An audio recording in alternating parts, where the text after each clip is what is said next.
नमस्कार, मैं हूं अजय कुमार। मेरे साथ हैं वरिष्ठ पत्रकार मनदीप शर्मा और इस पूरी चर्चा में बातचीत करेंगे कुरुक्षेत्र लोकसभा को लेकर। आपको पता है, सुशील गुप्ता हो, नवीन जिंदाल हो या फिर अभय चौटाला हो, तीनों के बीच यहां कांटे की टक्कर बताई जा रही है। और अभी तक जितने भी चुनावी विश्लेषण हुए हैं, खासकर क्योंकि मनदीप हमारे पास तो देखो, पत्रकारों के पास तो चुनाव के बाद एक ही काम बचता है, वो है विश्लेषण।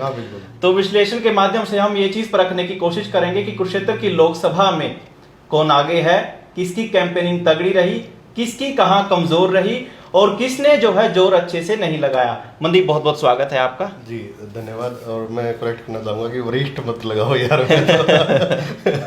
आपका साथी हूँ, क्योंकि आप तो लगभग 10 की 10 लोकसभा सीटों पर भी देखो फिरे हैं, देखा है, नजदीक से देखा है, तो इसलिए मैं वरिष्ठ, क्योंकि अनुभव के आधार पर लगाया। चलिए जी, अनुभव आपका भी अच्छा है और आप काम भी अच्छा कर रहे हो जी। तो मेन सा कुरुक्षेत्र पे आप बात कर लेते हैं, क्योंकि आप ज्यादा कुरुक्षेत्र में रहना सहना है, लोगों से मिलते हैं, तो ज्यादा कुरुक्षेत्र पे ही शुरुआत करते हैं। तो अजय, क्या कुछ मेन सा लग रहा है? जैसे जो टक्कर की बात कर रहा तो लगभग तीनों में है। और जो इनका जो चुनाव करने का तरीका है, जैसे कुरुक्षेत्र को इंडिया गठबंधन यानी कि आम आदमी पार्टी का जो कैंडिडेट था वो सुशील गुप्ता था आपकी बार। तो जो पहले फाइट होती थी वो हमेशा बीजेपी, कांग्रेस, ये जो पुरानी पार्टी इनमें ही चलती रहती थी। लेकिन नया ये है कि आम आदमी पार्टी यहाँ पे थी।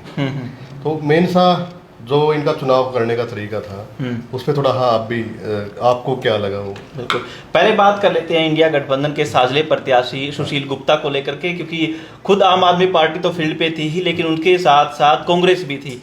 ये चुनाव गठबंधन ने लड़ा है। बाकी 9 सीटों की अगर बात छोड़ दें और खुद कुरुक्षेत्र लोकसभा की सीट की अगर हम बात करें तो यहाँ कांग्रेस और आम आदमी पार्टी गठबंधन के प्रत्याशी के रूप में लड़ रही थी। और अगर आम आदमी पार्टी का ग्राफ यहाँ पे बढ़ा है तो उसमें अहम भूमिका कांग्रेस की रही है। बिल्कुल। और जो इनका जो प्रचार करने का तरीका है वो बड़ा जबरदस्त लगा, क्योंकि टाइम अच्छा मिल गया था हरियाणा को, लगभग 2-2.5 महीने मिल गए थे। हाँ। तो आम आदमी पार्टी ने बहुत जल्दी की, जैसे ही टिकटों का बंटवारा हुआ कि इंडिया गठबंधन को ये टिकट जा रही है, तो इन्होंने अगले ही दिन सुशील गुप्ता को मैदान में ले आए। बिल्कुल। और जो सुशील गुप्ता मेहनत कर गया, लगभग पूरी कुरुक्षेत्र लोकसभा के 9 के 9 जो विधानसभा एरिया है, लगभग सभी को वो कवर कर पाया।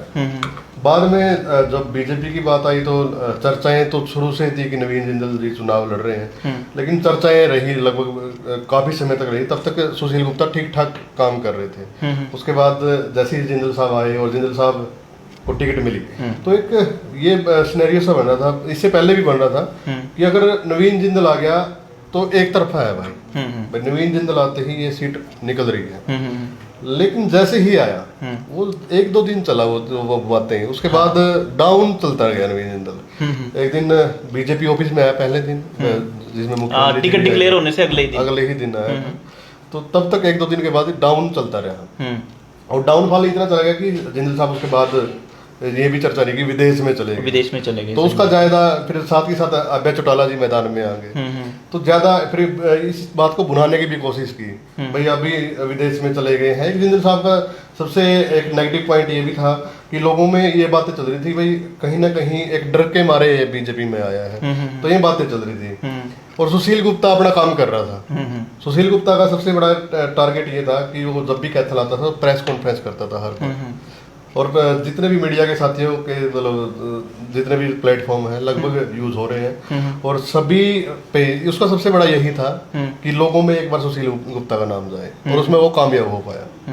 बिल्कुल, अपनी उपस्थिति दर्ज कराने में अच्छे से कामयाब रहे सुशील गुप्ता, क्योंकि सबसे पहले कुरुक्षेत्र लोकसभा की ही टिकट डिक्लेयर की गई थी इंडिया गठबंधन ने। और कुरुक्षेत्र में जो सुशील गुप्ता के कैंपेनिंग का तरीका था, आप ठीक बात कह रहे हैं कि 9 की 9 जो विधानसभाएं हैं बिल्कुल पैरेलल चला। उनके परिवार के लोग भी काम कर रहे थे, बाकायदा फील्ड पे थे।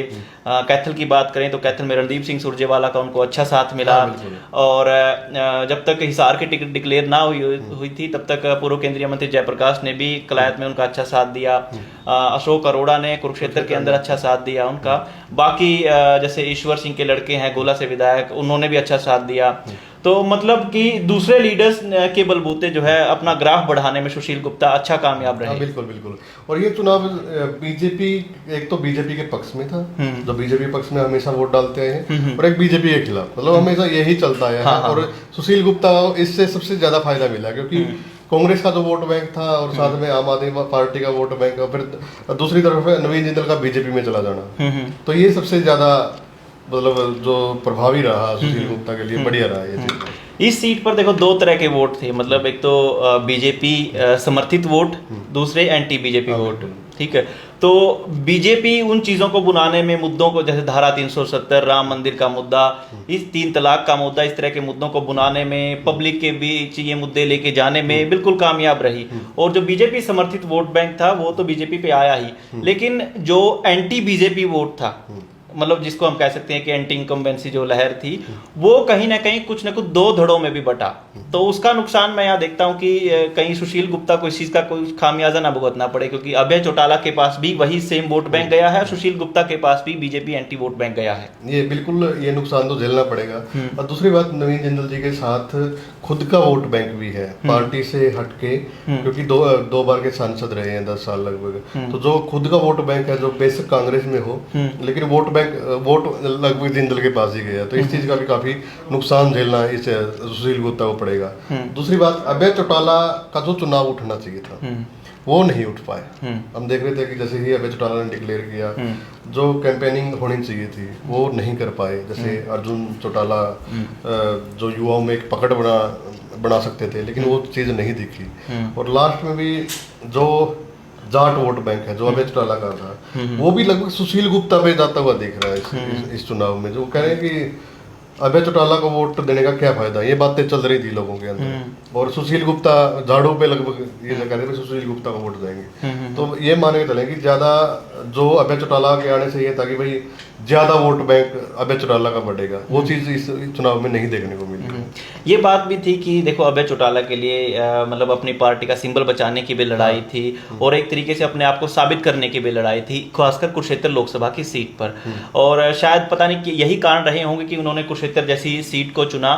हालांकि एक मीडिया ब्रीफिंग में ही उन्होंने इस सवाल का जवाब देने से बेशक इनकार कर दिया, लेकिन ये चीज झलकी।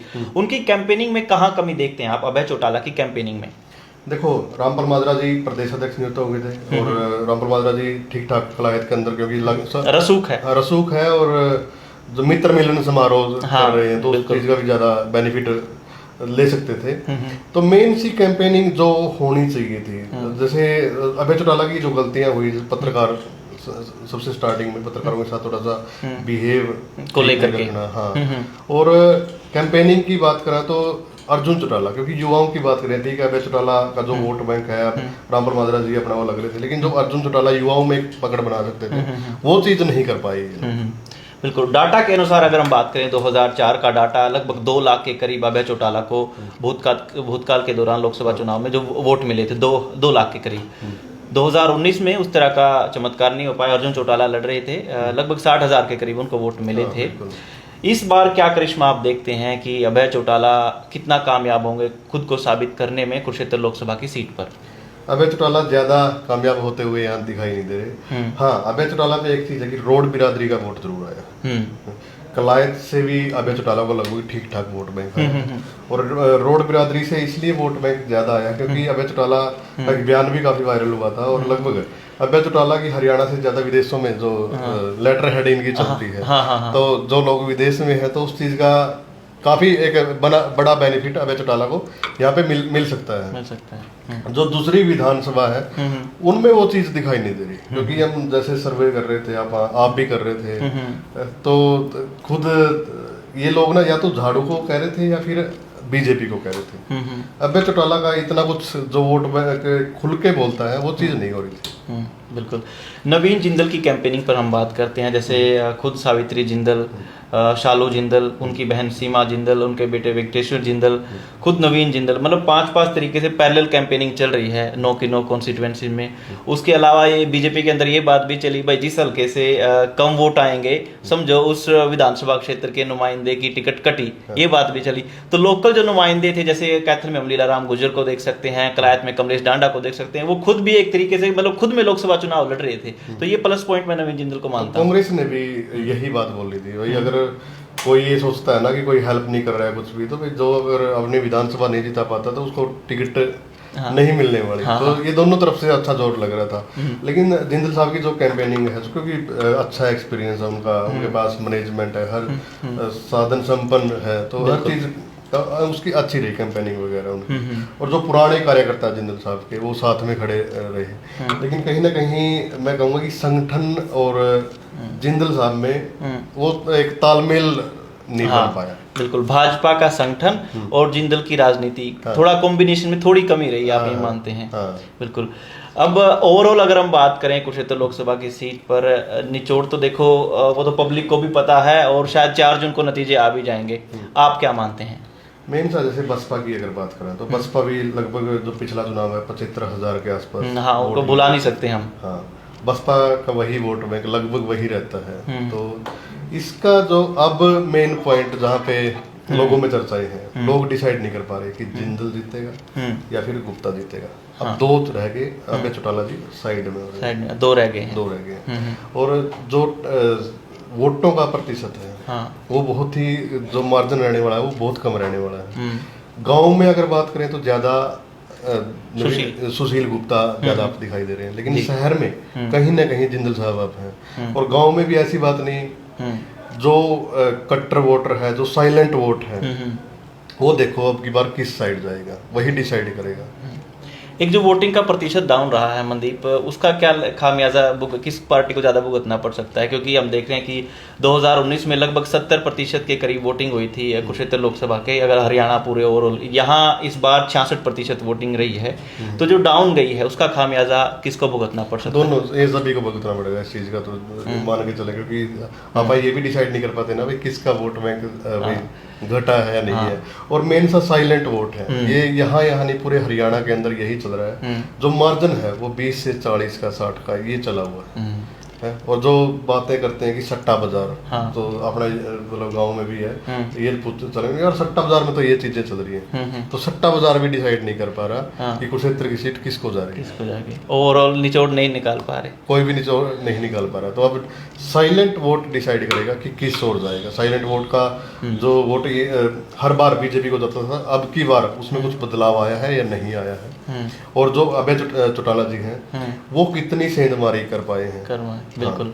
लेकिन दोनों बढ़िया दावा कर रहे हैं। सुशील गुप्ता भी कह रहे हैं कि लगभग जो कार्यकर्ताओं से बात हो रही है कि वो 60,000 वोटों से अपनी जीत बता रहे हैं। लेकिन जिंदल साहब भी लगभग अपनी जीत बता रहे हैं। तो देखते हैं क्या कुछ रहता है, बड़ा रोमांचक है। बिल्कुल। कई बार कमेंट्स के माध्यम से हम ये चीज़ परखने की कोशिश करते हैं कि जिसके ज़्यादा कमेंट्स या जिस पार्टी के नुमाइंदों के जितने ज़्यादा कमेंट वो जीत में, लेकिन इससे भी अंदाज़ा लगाना बेहद मुश्किल है। क्या पता उसने मतदान किया भी हो या नहीं किया हो, तमाम बातें हैं।